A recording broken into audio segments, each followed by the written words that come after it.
Hello అండి అందరికీ. మనం అబ్రాడ్‌లో ఉన్నప్పుడు మనకేదన్నా ఇండియన్ ఫుడ్ కనపడితే చాలా హ్యాపీగా అనిపిస్తది కదండీ! నాకు కూడా ఇవాళ అలానే అనిపించిందనమాట. నాకైతే ఒక షాపింగ్ మాల్‌కైతే వచ్చాను. అక్కడ నాకు నువ్వుల అప్పచ్చులు, పల్లీ చెక్క, పల్లీ మసాలా అలా చాలా ఫుడ్ ఐటెమ్స్ అయితే కనిపించాయండి. ఎందుకో ఫీలింగ్ బెటర్ అనిపించింది. అలా ఎగ్స్ చూసుకుంటూ అలా ఎళ్తుంటే సడెన్‌గా ఒక కోడయితే కనిపించిందండి. ఒక్కసారిగా రియల్ అనే భయపడ్డాను. కానీ అది రియల్ కాదు. ఇక్కడ మాకు ఇండోనేషియాలో దొరికే కూరగాయలైతే చూపిస్తాను చూడండి. ఈ కూరగాయలను చూసి నేనైతే మునక్కాయలు అనుకున్నాను. కానీ అవి మునక్కాయలు కాదు.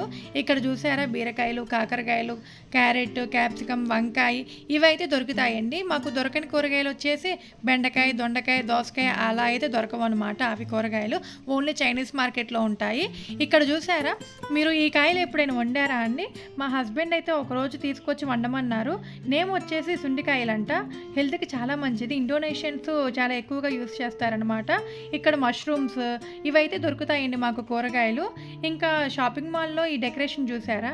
చైనీస్ న్యూ ఇయర్‌కి అయితే డెకరేషన్ చేస్తున్నారండి. 29 అనమాట చైనీస్ న్యూ ఇయర్. ఇలాంటి మరిన్ని వీడియోస్ చూడాలంటే నా యూట్యూబ్ ఛానల్‌ని సబ్స్క్రైబ్ చేసుకోండి, లైక్ చేయండి, షేర్ చేయండి. Thank you so much.